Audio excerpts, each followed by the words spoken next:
حج کے لیے پیسے لگایا جا رہا ہے، چکر پورے ہو جاتے ہیں تو بطور شکرانے نوافل ادا کیے جاتے ہیں، مقام ابراہیم نہیں ملے تو پھر حرم کی طرف آ جاتے ہیں۔ تو آج اس مکہ المکرمہ کو، اس حرم پاک کو، اس بتوں سے پاک کیا تو کس نے پاک کیا؟ اب ایک رب کی طرف، رب کی وحدانیت کی طرف، رب کی عبادت کی طرف بلایا، راستہ دکھایا تو کس نے؟ آمنہ کے لال نے۔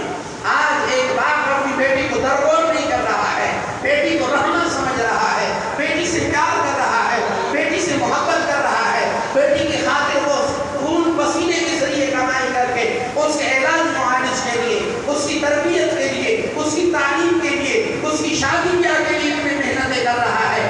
اس باپ کو یہ بتایا کس نے کہ تو باپ ہے، اللہ نے تجھے وہ مقام مرتبہ عطا کیا ہے کہ تیری رضا میں اپنی رضا کو رکھنے شامل کرتا ہے۔ یہ عزیزان گرامی اللہ